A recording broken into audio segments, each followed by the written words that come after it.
Hello everyone, welcome to Scholar Solution. आज के हमारे इस वीडियो लेक्चर का टॉपिक है converse of basic proportionality theorem. तो चलिए लेट्स बिगिन।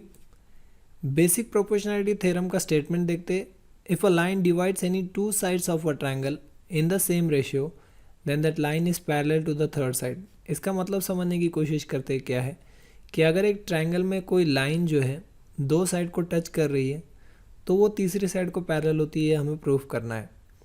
सो स्टार्ट करते हैं with given in triangle X Y Z line A B intersect the side X Y at point A and side X Z at point B respectively such that X A upon A Y is equals to X B upon B Z, यानी side proportion में। तो हमें क्या proof करना है? हमें ये proof करना है कि line A B is parallel to side Y Z. ये दो लाइन पैरेलल है, हमें ये प्रूफ करना है। तो ये दो लाइन अगर पैरेलल है, ये अगर हमें प्रूफ करना है तो हमें एक्चुअली ये प्रूफ करना पड़ेगा कि इसकी जो करस्पॉन्डिंग एंगल्स है वो कॉन्ग्रुएंट है, क्योंकि अगर करस्पॉन्डिंग एंगल्स कॉन्ग्रुएंट हो जाते हैं तो ये लाइंस पैरेलल हो जाएंगे। तो या तो आप ए और वाई को कॉन्ग्रुएंट प्रूफ कर दीजिए, या तो आप ये प्रूफ कर दीजिए कि बी और जेड जो है वो कॉन्ग्रुएंट है। तो बाय करस्पॉन्डिंग एंगल टेस्ट जो है ये दो लाइन पैरेलल हो जाएंगे।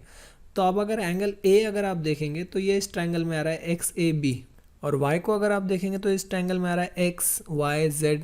तो यानी एक्स ए बी और एक्स वाई जेड ये दोनों ट्रायंगल के एंगल्स हमको कॉन्ग्रुएंट प्रूफ करना है। तो वो कैसे होगा? जब ये दो ट्रायंगल सिमिलर हो जाएंगे तभी हो पाएगा।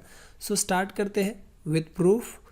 जो दिया है उससे स्टार्ट करेंगे। X A upon A Y is equals to X B upon B Z, ये हमको दिया हुआ है। अब हमें यहाँ पर क्या करना है, इसे इन्वर्टेंडो से चेंज कर देंगे। तो ये हो जाएगा A Y upon X A is equals to B Z upon X B. ये हमने क्यों किया है? क्योंकि ये जो एक्स ए वैल्यू है ये हमें चाहिए, तो इसे हमने नीचे ले लिया। जो वैल्यू हमें चाहिए, ये क्यों चाहिए? क्योंकि एक्स ए जो है वो पार्ट है एक्स ए बी का, इस ट्रायंगल का, है ना, और एक्स बी भी उसी का पार्ट है। लेकिन अगर आप ए वाई और बी जेड को देखेंगे तो वो किसी ट्रायंगल का पार्ट नहीं है, वो ट्रायंगल का हाफ पार्ट है जो हमको नहीं चाहिए। तो इसलिए हमने उसे डिनोमिनेटर में ले लिया है। अब हम with the help of componendo क्या करेंगे, नीचे की वैल्यू ऊपर ले जाके ऐड करेंगे। तो by componendo A Y plus X A upon X A will be equals to B Z plus X B upon X B. तो A Y plus X Y ये क्या हो जाएगा? A Y plus X Y, ये पूरा value हो जाएगा वो है एक्स वाई। और X B upon X B plus B Z ये क्या हो जाएगा? ये पूरा वैल्यू हो जाएगा वो है एक्स जेड। तो यहाँ पर वही लिखा है हमने कि A Y plus X Y, इसकी जगह हमने लिख दिया है एक्स वाई, और B Z plus X B इसकी जगह हमने लिख दिया है एक्स जेड। ये कैसे हुआ है कि ए जो है वो मिडल में है एक्स और वाई के, और बी जो है वो मिडल में है एक्स और जेड के। तो वही हम लोग यहाँ पर रीज़न लिख देते हैं कि A is in between X and Y and B is in between X and Z. इसे हम लोग दे देंगे इक्वेशन नंबर 1। अब ये एक्स वाई और एक्स वाई और एक्स ए दो ट्रायंगल में आ रहे हैं। एक्स वाई जो है वो बिगर ट्रायंगल में आ रहा है, एक्स ए जो है वो स्मॉलर ट्रायंगल में आ रहा है। तो वो दो ट्रायंगल्स को हम लोग अलग निकाल लेंगे। यहाँ पर ये दो ट्रायंगल आ गए जिनके नाम है in triangle X Y Z and triangle X A B.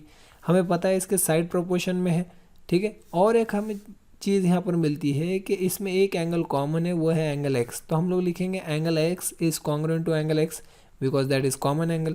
From equation 1 and 2 हम लोग क्या बोल सकते हैं? फ्रॉम इक्वेशन 1 एंड 2 हम लोग बोल सकते हैं कि इसके दो साइड प्रोपोर्शन में है और एक एंगल कॉन्ग्रुएंट है। So from equation 1 and 2 triangle X Y Z will be similar to triangle X A B by SAS test of similarity. और हमें पता है कि जब दो ट्रायंगल सिमिलर प्रूव हो जाते हैं तो उसके रिमेनिंग जितने भी एंगल्स है वो कॉन्ग्रुएंट हो जाते हैं। तो हम लोग लिख सकते हैं कि angle Y will be congruent to angle A and angle Z will be congruent to angle B। ये है corresponding angles of similar triangle. तो अगर ये करस्पॉन्डिंग एंगल्स कॉन्ग्रुएंट प्रूव हो चुके हैं तो इसका मतलब ये है कि बाय करस्पॉन्डिंग एंगल टेस्ट हम बोल सकते हैं कि line A B is parallel to Y Z. तो वही हम लोग लिखेंगे by corresponding angle test line A B is parallel to side Y Z, और यही चीज़ हमें प्रूफ करनी थी। So hence we have prove. तो आज की वीडियो में इतना ही दोस्तों। उम्मीद करता हूँ आपको ये वीडियो पसंद आया होगा। अगर आपकी कोई क्वेरीज है तो आप कमेंट बॉक्स में लिखिए, मैं उसे ज़रूर सॉल्व करने की कोशिश करूँगा। मिलते हैं आपसे एक नए वीडियो में। Till then this is Ilyas sir signing off. Take care.